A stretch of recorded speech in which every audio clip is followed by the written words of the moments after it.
Well, thanks for joining us today. Today I'm sitting here with Kenric Van Wyk, the president of Acoustics by Design. Kenric, you've been in the industry for how many years?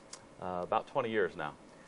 He's been around for quite a while, almost as long as I have. I started when I was 12. Yeah, I started when I was 10, so Okay. that was a good thing. But Kenric is really, definitely in West Michigan area, the expert when it comes to acoustical design of a room, and as well as some system design stuff. So Kenric, I'm going to just ask you a few questions that relate to those areas, and we'll look forward to hearing what you have to tell us about them. You know, when you're looking at the potential of building a new space, tell me, what are some of the key criteria that you think are the most important as you begin that planning process? Well, Gary, in real estate they say location, location, location is everything, and in acoustics, planning, planning, planning.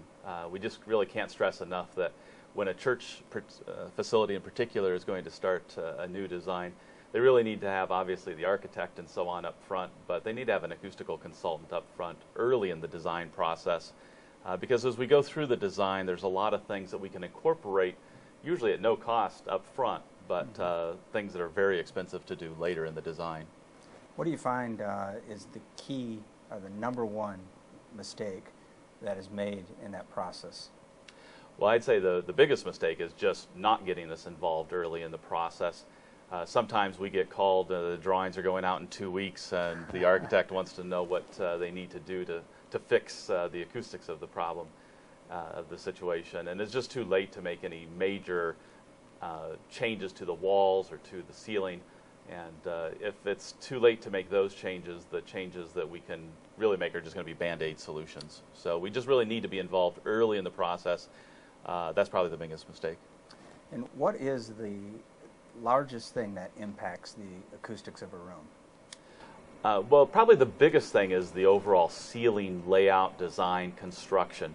If you think about the surface areas of a particular worship area, the ceiling is a huge component to that. And when we're dealing with churches that are fairly traditional in nature and they're trying to project the choir from the platform area, then they need to have ceiling designs that incorporate that and help them to project that sound.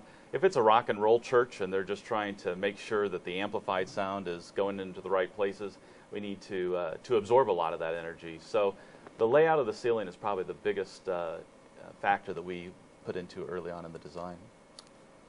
Yeah, that's great. You know, the trend for the last 20 years, and I think it's beginning to change, but the trend had been to build the black box theater and to basically create a room that was very dead, very isolated. And I guess the question is, how would you incorporate you know, rock and roll music and still get good congregational singing? Because my experience has been when you get a good room that works well for rock and roll, you're out there singing and you feel like you're singing along with the worship band and nobody else. You don't hear anybody around you. There's not really this sense of community. Yeah, I'd say in a lot of churches now we're seeing this resurgence, as it were, in the emphasis on congregational singing. And we have a lot of rock and roll type churches that really still want to make sure that the congregation can be heard. Probably one of the greatest examples of that we just completed was Cornerstone United Methodist Church in Caledonia. And for them, congregational singing was very important. And so we incorporated acoustical clouds into the ceiling that not only helped to absorb some of the sound coming from the stage, but also kick back the acoustical energy down to the congregation.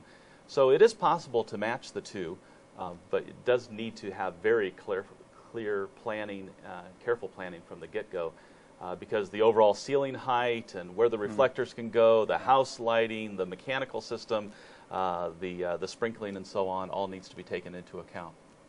Yeah, it does become tough when you think of all the other systems. Now, you hit on the mechanical just a little bit. I'm going to come back to the congregational singing, but I want to go on the mechanical because that becomes a major issue. Tell me how a mechanical system can destroy, if you will, a service, and what you can do to keep it from doing that. Well, I can tell you right now, I've got a meeting this afternoon with the church that has a huge problem with mechanical noise issues. You know, anytime the mechanical system comes on during the service, it really does sound like the jet engine up on the roof. And not only is it difficult to overcome with the sound system, but it's just extremely distracting for a worship service where our emphasis and our attention is supposed to be on whoever is speaking and ultimately on God, to get drawn away by this loud mechanical system. So it's something that we need to, again, take into account with careful planning and make sure it's designed properly. Now, when you say take into account, what type of things? Obviously, you're trying to get rid of the jet engine effect. Right. But what type of things are you also looking at? Like, does velocity, how much air is coming into the space, all of that? What things impact that mechanical system? Well, one of the first things with planning purposes is to make sure the mechanical systems are far enough away from the worship space. A lot of times we see churches trying to cut corners by putting the mechanical systems over top of the worship space on the roof because it's less expensive and that's where the air needs to be brought into. But it's really a bad idea. First of all, if it just doesn't work, which it most likely won't, it's very difficult and very expensive to try to fix later. But secondly, we really need to make sure that the air velocity is under control. Again, another common mistake that we see is that churches design mechanical systems or have mechanical systems that just try to push too much air through too small a hole. So if you have the mechanical systems up on top of the roof, you end up with a lot of thumping, the dull roar, as it were. If you have too much air coming through too small a hole, it's like when you push into the tire on your vehicle and you hear this whoosh sound, and that really causes a lot of distraction as well.